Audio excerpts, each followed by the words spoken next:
Hello everybody, and welcome to episode 4 of Let's Race with Cone. This time we're going to be going through the GT Challenge race at Sebring. If you missed the practice and qualifying for this race, you can check that episode out here. Otherwise, we're going to go ahead and just hop right into the race. This time around I'm doing post-commentary for the whole thing, because I found that trying to focus on the race and trying to commentate, it hurts both things. It hurts my ability to perform on the track, and I just don't do very good commentary. So you can see here I have the grid for the race up, and quite a big field. They're actually not even all shown here. There was 30 cars in all. I'm starting 8th in the McLarens, and even though this is not the Grand Am Series, it still works in that way in that you're only competing against the cars in your class. So although this is a GT Challenge Series, the McLaren is separate from the Corvette and the Ford GT.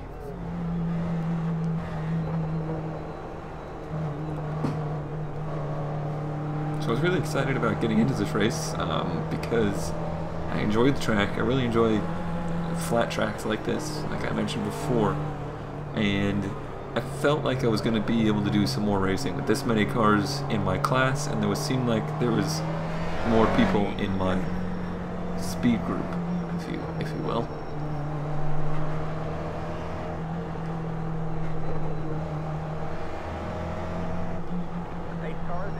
So we get the green pretty early here because we actually, the field had separated itself out. Luckily people were smart enough to realize that we needed to do that. But I was able to clear everybody and have a nice, actually pretty clear spot here right off the bat.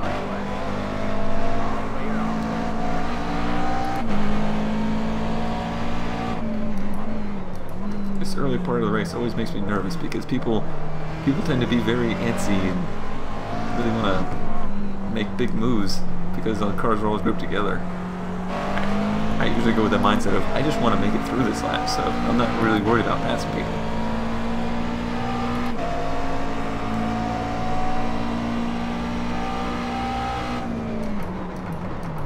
So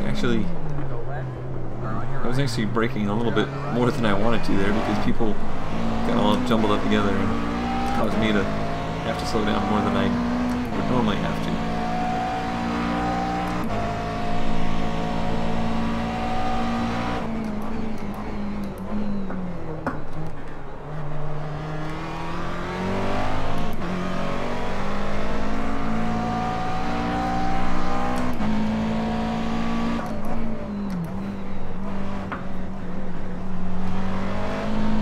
The nicest things about this race was that almost, I would say, 3/4 of the field actually qualified. I don't know if that's just because I waited till later in the week to do this race, or just more people were interested in qualifying for this race, but it makes it so you don't have people that are super fast running up through the back of the pack.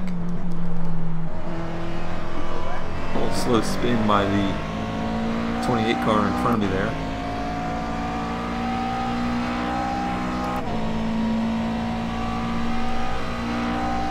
Unfortunately, no replays this week.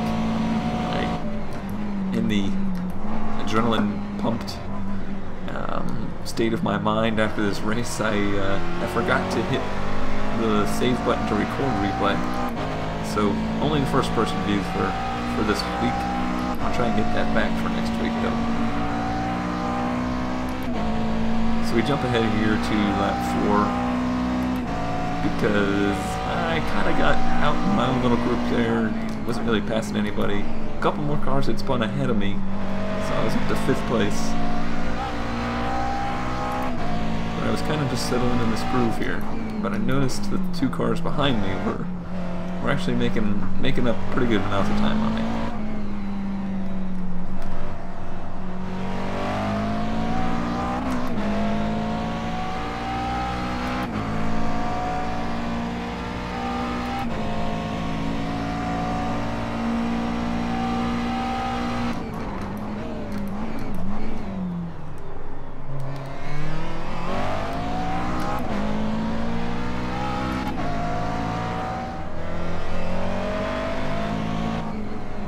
jump just a lap or so ahead. Coming through that slow bit in the beginning there. Just lost it enough to let these two by. But that was really, though it was a mistake and it's a shame that I lost these spots, it really set up for a great opportunity for the rest of the race to learn a little bit of racecraft and kind of be able to follow somebody else and learn how to pace myself.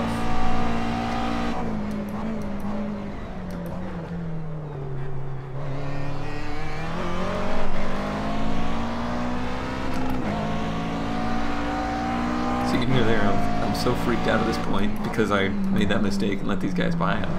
I'm shifting kind of sloppy, I'm not really following the line, and that's something that I really want to work on is not letting what's happening in the race affect how I'm racing. See, I totally missed the line there, missed the apex. And this track, it is so important to hit your apexes every turn because it seems like it'll just ruin the whole lap if you miss one.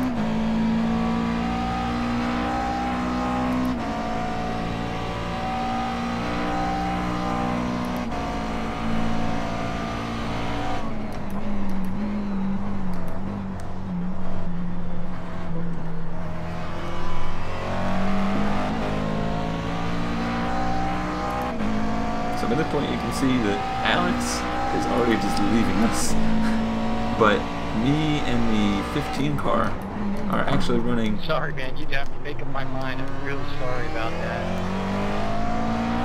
Sorry about that. Me and the 15 are actually running about the same times, and I felt like I was actually a little bit quicker than he was, but I just couldn't find a spot in the track where I was quick enough to get by him safely.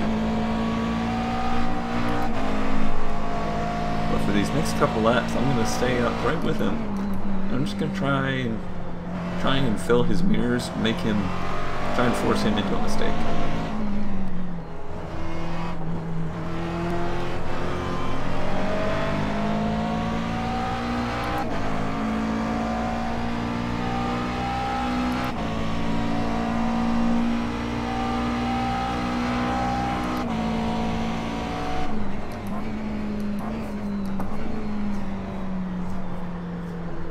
This turn, I think, is the only turn on this track that I still feel absolutely no confidence in. I never felt like there was a good line to that final turn. Hey, get one. Well.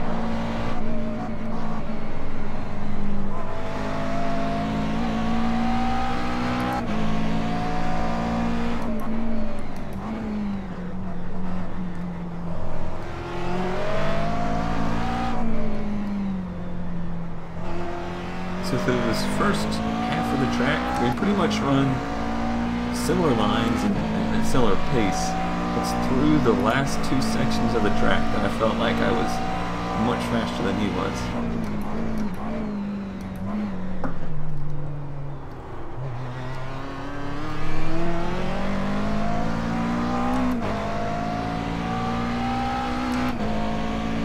But from here on, I'm kind of going to fall back a little bit off of him and just kind of settle into a groove.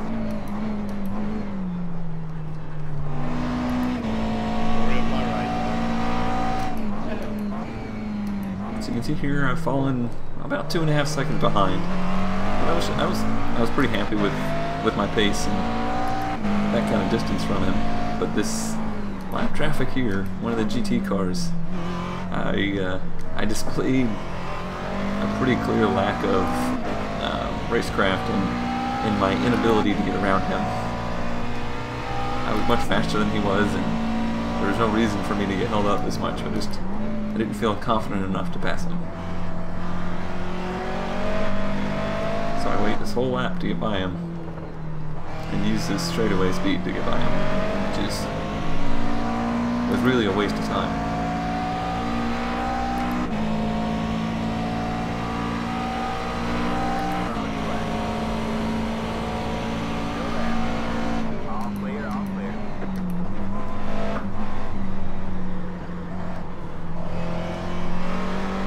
finally clear him there.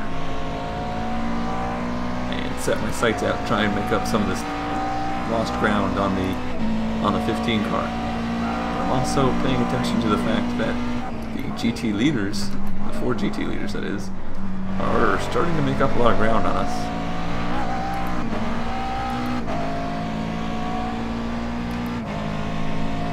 But before they get there, the Corvette C6Rs come flying up behind us.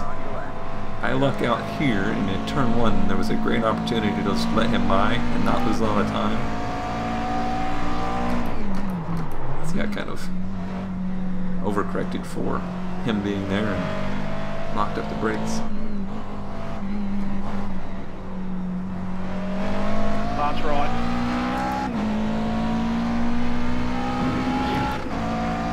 So I'm going to catch a bit of luck here in that the 15's going to have a hard time letting the 5 go, and it kind of trips him up a little bit.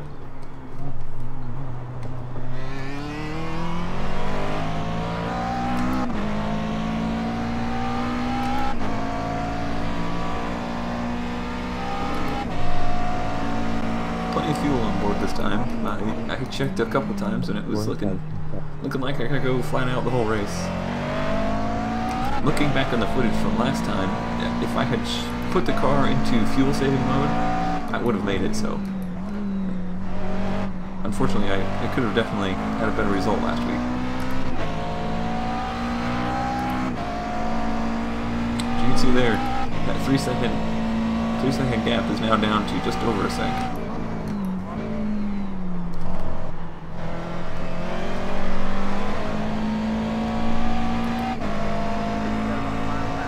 Here we have the second place car in the Corvette field trying to put a lap down on me, and he's displaying the same kind of inability to pass a slower car that I was.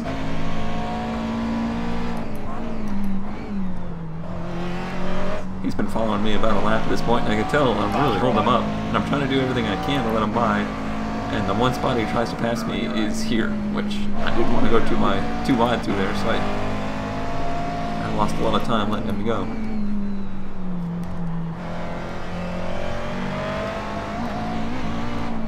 So right away I'm back up to about 2 seconds. 2 second gap to the 15 car.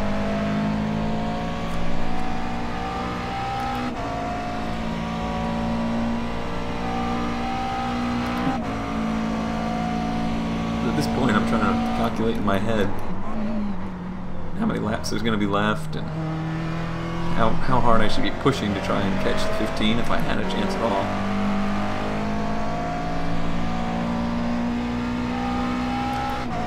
So I'm fairly certain that there's going to be at least 2 laps left at this point.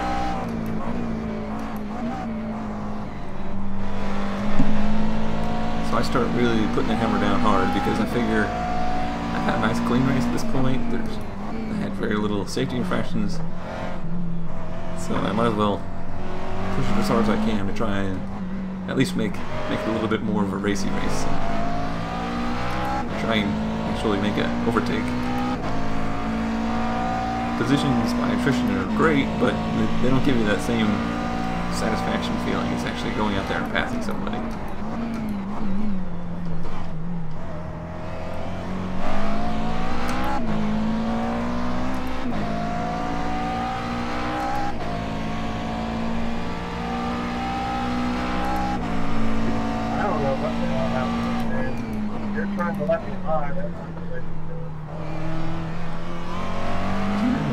There were some people having some troubles with lap traffic. I personally thought everyone in this race did a great job, and everybody I encountered was very respectful. I was very pleased with how the racecraft was for everybody as a whole.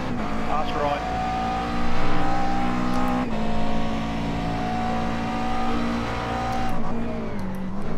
So you can see by the tracker there, I'm making really good time now. This is probably going to be one of the fastest laps I run the race. And in that section alone, I made up about half a second on him. I think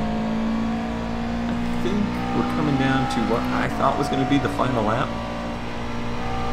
And I really wanted to get up on him enough to start getting in his head and think, oh, this guy's really coming up fast, and I need to start pushing.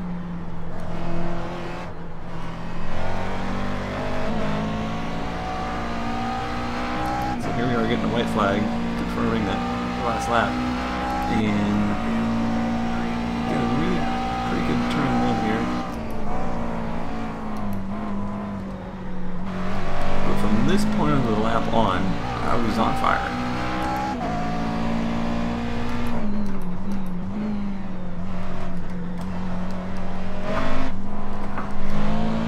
You can tell just by my steering movements, I'm really aggressive. Much different than how you would see me steering the wheel for the previous 20 laps.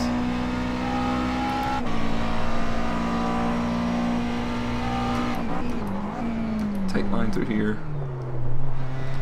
Keeping it in second like I wasn't previously, because it's actually a little harder to do that, but a little faster.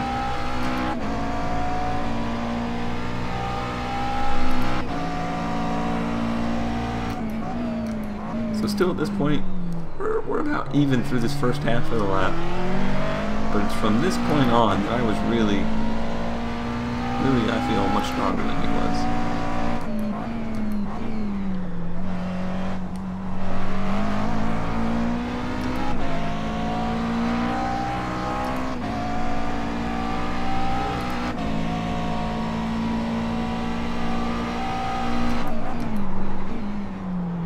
Feathering the throttle through there, trying not to spin out.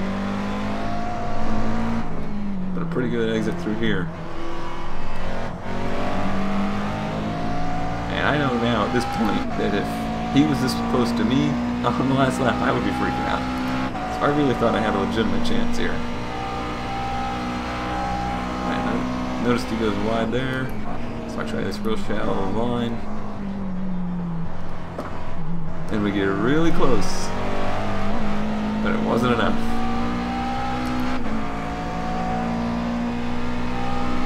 Still, overall, I'm ecstatic with how the race went. I felt like I was much more confident and much more consistent with my lap times this time around. Even though my last lap was my fastest lap, that's kind of how you want it. You got your lowest fuel at that point, and this race was not long enough that you were burning off the tires. So to be running the fastest that I could at the end, I'm really pleased with that. So overall, we finished in 9th place, and that's out of all 30 cars. In McLaren alone, I finished in 6th place out of 19, which is a really big improvement over last week, I think. And I was really happy about how it went. Again, no real safety infractions, a couple little tire drops, so ended up with a couple incidents, but overall a good improvement on my safety rating, which I'm trying to bump back up after losing a point for moving up in the license ranks, because I went to a Class B this season. As for next week, I'm not sure where we'll be. My best bet is we'll be back in the GT Challenge Series, probably in Indianapolis. That's looking like the most tantalizing option for next week at this point. But until then, thanks for watching, and I'll see you next time.